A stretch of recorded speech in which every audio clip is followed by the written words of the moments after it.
Welcome to Running the Table, the podcast where we run through everything on the table in the world of college basketball. We're down to eight, the Elite Eight, and we're going to be right back tomorrow with more of these elite matchups. But without further ado, let's run it. Let's run Drew, it, baby.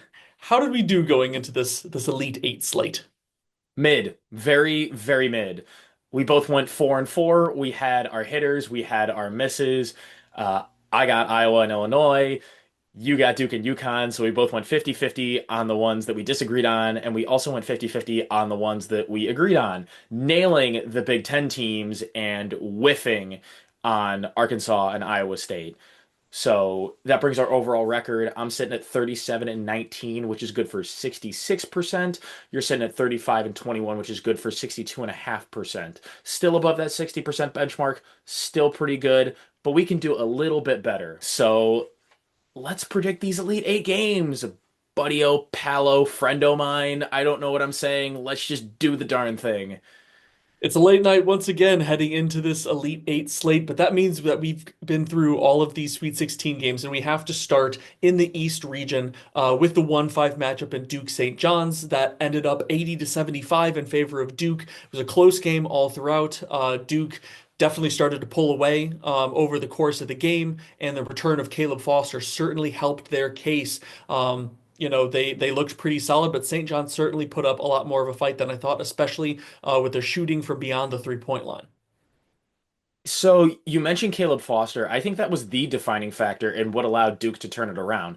They went down by one going into the half, and Caden Boozer wasn't really getting it done in terms of ball handling and ball distribution. And Caleb Foster, 3 weeks after surgery, comes back and scoreless in the first half, 11 points in the second half. I really do think he was the deciding factor.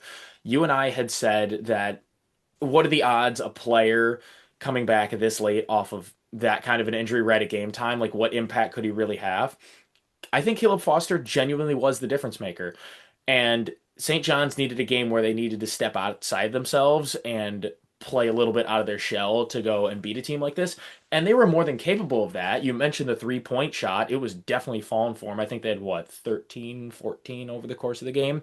It just wasn't nearly enough. So Duke moving on, 13 for baby. 32, 13 of 32 for 41%, which was very impressive for them. But on the other side, you had number three seed Michigan State and two seed UConn. I predicted that you would see a rebound from UConn, but they honestly did not rebound that way for the whole game. They got off to an electric hot start, but let Michigan State back in the game over the course of the first half. And Michigan State kept that right up, and they battled throughout the entire second half.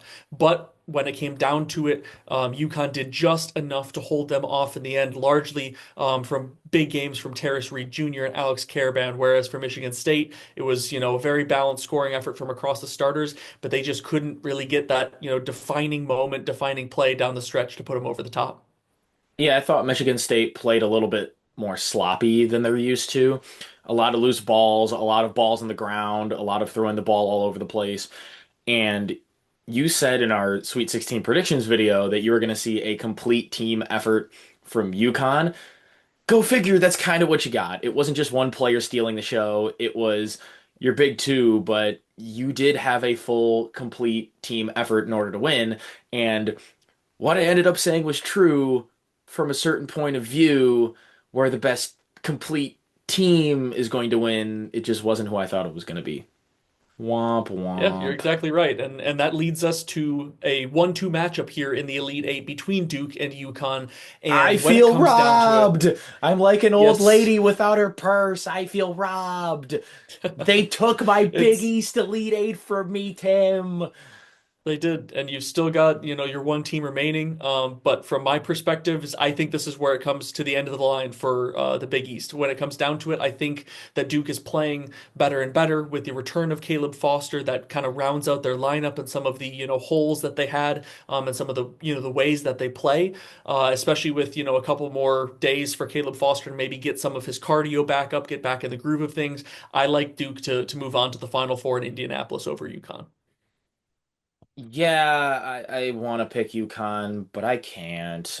Them being healthier than ever going into the Elite Eight and especially going into the Final Four, I think is going to pay off dividends.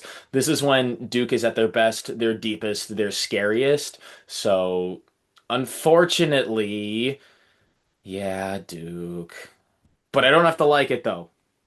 No one has to like it, but at the end of the day, as you've said before, I prefer being right. And moving on to the South region, you But I hope have I'm wrong. this is true. You never know.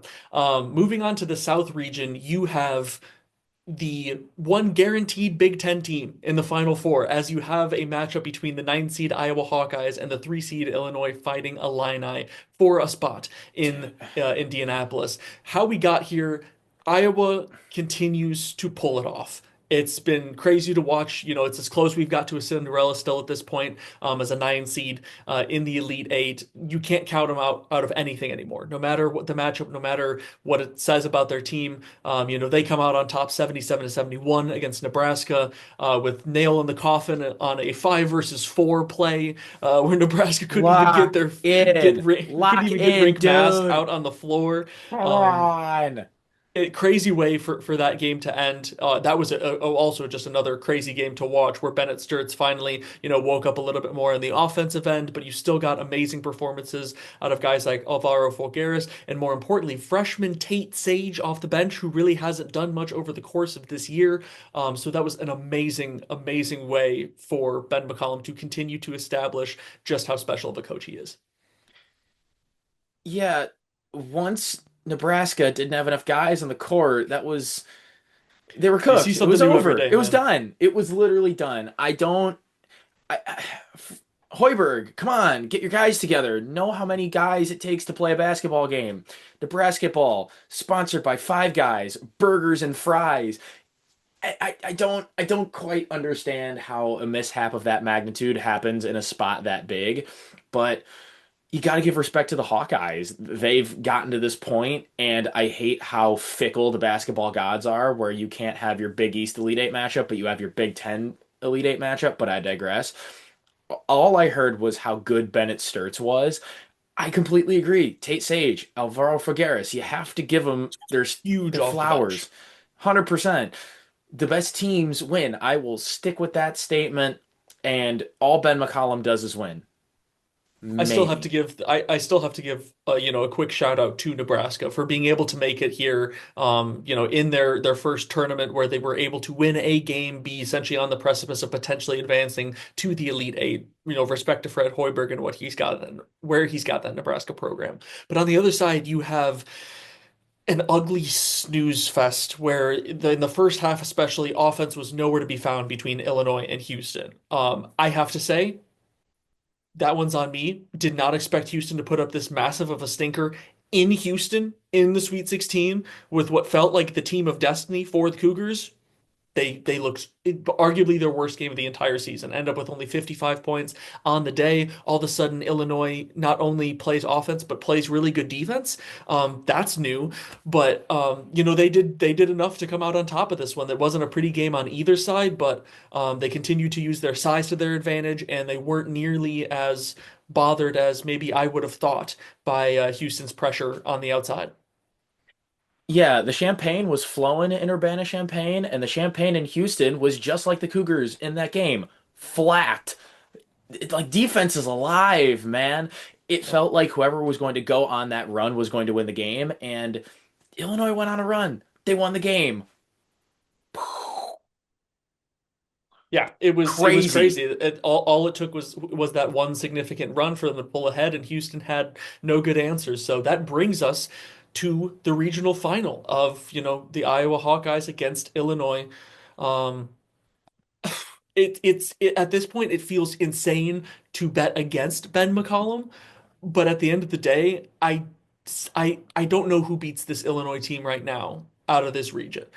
There's a reason, I think, why they were such, high, favorites to potentially make the Final Four. And for once, they're actually living up to that in March. There's been a lot of times where Illinois has had this kind of hype before, and, they've flamed out in March. Well, this year has not been the case. Their uniqueness and size, aggressiveness, and versatility of being able to score on you is something that, as much as Iowa has shown a whole lot more versatility, I like Illinois and their height to be able to take over this game and do enough on different aspects of the game to shut down Iowa, finally send them packing. Yeah, it feels really hard to pick against Ben McCollum right now, but you look at the rebounding, you look at the size, you look at the increased intensity on defense and the way they were able to shut down a team like Houston. And I could pick Iowa for the bit. I'm not gonna. And we're gonna be pretty similar here to a fault, for the most part. But, we align. Yeah, I like the Illini. They don't seem fluky this year at all, by no means. It's a And that's the championship thing. team. That's the thing, though. To pick Iowa wouldn't even be that crazy right now because they are outperforming their record. They are outperforming their analytics for the entire season because they are just quite frankly a different Iowa team right now. And that speaks to how Ben McCollum has them playing. It speaks to, just the intensity pickup that you mentioned, and just the type and brand of basketball that they're playing right now. But that moves us over to the West region where you have the one versus two matchup in the Elite Eight that I know a lot of people wanted to see, that I personally wanted to see with the Arizona Wildcats and my Purdue Boilermakers. For Arizona, they have looked unreal. I thought that, this matchup with Arkansas was going to be, a potential perfect storm for Arkansas to be able to outperform them, outrun them, outshoot them. And then Arizona ran them out of the gym. They ended up with 109 points, with only making five threes in this game. I won't say they necessarily limited Darius Acuff, but he finally had a bad shooting game from three. They only shoot 22% from deep, and Arizona just looks like the whole complete package, which we have maybe never seen in March up to this point. They've always had some sort of massive slip up before this point. Um, so this is an insanely difficult team to pick against. Yeah, we were looking at Arkansas as a national championship dark horse, and granted, they still put up 88 points, but how do you stop Arizona? Not easily. Purdue's got a And I tall task ahead of them. very much so. And obviously, I will not go into too much about Purdue's game against Texas because we do have a recap up on the channel for that one, which was more of my just instantaneous thoughts and elation at how that game ended and just the crazy performance that it was. Yeah, But Purdue probably the finds most themselves. instant recap you've ever filmed. It's either that one or the Big Ten instant recap. championship. No, it was actually Purdue's horrible loss at Indiana this year, where I was so pissed that I said, "Screw notes! I'm recording this right now and putting this out same night." But a very different reasoning for this one, and that has Purdue here in the Elite Eight. It's going to be an insanely hard game. What I've sat through and thought through is what it will take is essentially a near A+ game from Purdue. It will take us being able to at least maybe net neutral or neutralize the interior presence from Arizona, which is not easy to do with guys like Krivas and Koa Pete, and Tobe Awaka even off the bench. And I think what it's going to take, it's going to take him. It's going to take the Braden He's Smith gonna that have to be showed a up. lot better than he's It's been. going it's going to take the Braden Smith that showed up, and quite frankly, the Purdue team that showed up in that Big Ten championship game after Braden's ripped his jersey in half, put on his Dirk Braden Smith Nowitzki persona, and went on a tear to bring that banner home for the Boilermakers. And Well, Braden Nowitzki is a foot shorter than Dirk, so his good luck, man. If you can one-legged fade away your way to a victory, then gosh darn, so be it. but at the end of the day, I'm going to pick the Boilermakers because I want to say I need this, I but need I need it. it. What we have the opportunity to do something so unbelievably special with the senior class becoming the winningest senior class in Purdue history. It might even be in Big Ten history. I don't know. Um, but for an opportunity to play for another Final Four, and this time in Indianapolis. And something that hasn't been brought up on the channel yet is the fact that you and We will I, be there. will be We there we will be there. in Indianapolis. And to have an opportunity to see this team play once more for a Final Four, for an opportunity to advance to a national championship with this senior class would be an unreal experience. And I know that they know just how special this opportunity is to be able to play in a Final Four in Indianapolis. So if there's any game for them to just be able to put it all together, to finally get the shooting back on track, to bring that physicality back into the game. It's this one. And it's the first time since that Big Ten championship game where the Boilers are underdogs again. And there's something about that of putting the pressure on Arizona that, hey, you guys have to show up and we're gonna bring it to you no matter what. I think that can work into Purdue's advantage. So naturally, you know who I'm picking, but what do you say? This game makes me sad. This game makes me really, really sad for a few reasons. Because my heart and my mind are not in agreement. I'm also repping the Boilers. I have been the whole way. The more that we cover the Boilermakers on this channel, the more excited I get about Boiler Ball and the more of a fan I become. And I've adopted them as one of my favorite teams in college basketball. So there's nothing I want more than to go watch the Boilermakers in Indianapolis in the Final Four. I think that would be an absolute blast, especially with the chance to potentially take on Michigan again, a rematch. It would be That crazy. like that is the table. That is what is set. But are the Boilermakers prepared to run it? Only one way to find out. I want to pick them so bad, but my brain just doesn't agree. I can't. Like this is painful for me to. This is the most painful picking against Purdue I think I've ever had in the history of this channel, and it might be for a long, long time because I don't want to pick against Purdue. But how in the world do you stop what Arizona's bringing? It's going to take a near perfect game, and then That's some. a It's and gonna take some luck. It's gonna take wishing upon a star. It's gonna like, and I'm not saying this is some Herculean task, but it feels kind of Herculean. right now it does with the way that Arizona is playing. And that's the thing that I think a lot of people don't bring up enough about March Madness and advancing in these tournaments. And, no matter what seed you are, is that it doesn't just take being good. It takes luck. It takes being fortunate. It takes Purdue being fortunate that, despite Texas's amazing performance, that you have two of their star players playing on one leg. It takes, Arizona, the fact that, Arkansas finally didn't shoot super well from three because maybe that And game's different if they shoot the three ball. There's a whole lot more luck involved. I mean, And you just look at the some of the games where Purdue barely squeaks by an injured, hobbled Texas team. Granted, a Texas team that was on a heater, but Purdue quite literally at the horn won versus an Arizona team that has taken on all challengers and won by knockout in the first round of said 10 round hypothetical theoretical boxing match. It is David versus Goliath. It is Rocky Balboa versus Apollo Creed. But I don't think Purdue's used to being Rocky. They're used but to being that's the thing. Apollo. And that's the thing though, is when you give Purdue that underdog mentality, you give them that chip on their shoulder, that's when they've been able to step up. When you take that pressure off their shoulders, that's when they were able to turn around the season. When you gave Purdue number one Arizona a couple seasons ago in the Indy Classic, we said, we love that. Give us that. Okay.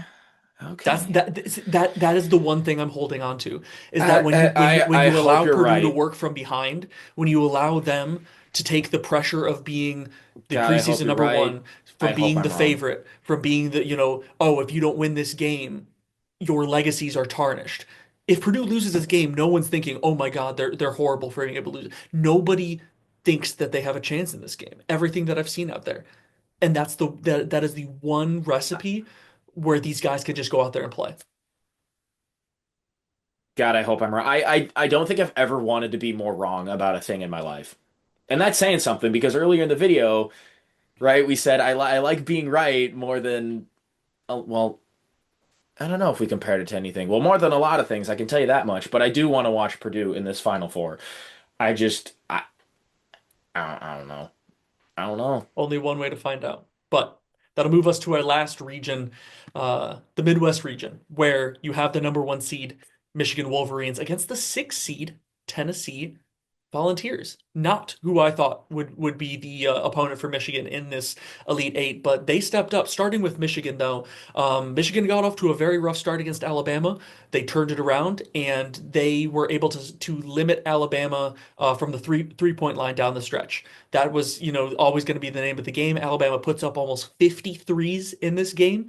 LeBaron Filan Jr. did his best to put the team on his back, but for once, the supporting cast finally quieted down a bit and was not able to put up quite enough for the sort of overwhelming performance that Michigan put up, especially getting 33 points off the bench between Roddy Gill Jr. and Trey McKinney. So it's that type of team performance that has put Michigan in this situation, and it's that versatility that makes them such a tough match in every game. Yeah, and that's just what I wanted to bring up. Their bench. Those 33 bench points compared to Alabama's, what, three, four baskets Six, total? six Yeah. total points. 13-point margin of victory, 27 points. God, quick math, especially when it's late at night, is very, very difficult. But I got it, baby. I think, yeah, 33 minus 6, 27. I got it, baby. Is I lost my train of thought because I was trying to do math. Math's tough, man, especially at 1 or Dude, 2 a.m., depending on bro. time zone. Michigan better in this game. That's what I got.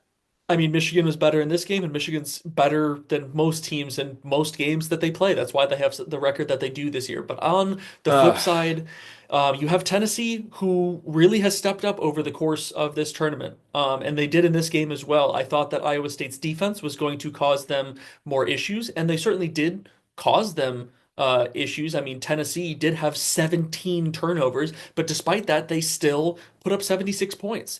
They shot the ball overall relatively well. The big thing was they out rebounded Iowa State like crazy, which is Yeah. not necessarily something that I predicted out of this game. But Iowa State was sorely missing Joshua Jefferson, and I thought that he had a good chance to play in this game. He doesn't, and I think that that's a massive difference maker for them, and really why that you have Tennessee in this game instead of Iowa State. I think the biggest difference in this game is that Iowa State shot 39% from the field and 22% from three. Bad. Hard to win. And and got out rebounded by 21. And all of that, and they still only lost by 14. You 14. put you put some of those things together, that seems like they should have Math. lost by 30. But Good no, math, Tim. I Much try my better math, best. much better math than me. You didn't have to double check your work. Uh, It was the trio of Nate Ament, Jacoby Gillespie, and Felix Opera that really put him over the top. Each of them in double figures. Right, you got those three guys as a trio leading the way. You're hard to beat as a team, and I got to give credit to Rick Barnes. I did not think Tennessee was even capable of going this far, especially when we, brought them up in the SEC breakdown video. I don't think either one of us was this bullish on the Volunteers, like even a little Not bit. really. But it's their third straight Elite Eight. Credit where It credit's is. due. And guess what? They still haven't made it to a Final Four. Rick Barnes still has not They're made it not to a Final gonna. Four, and I They're don't think not. that this is going to be the They're year not either, gonna.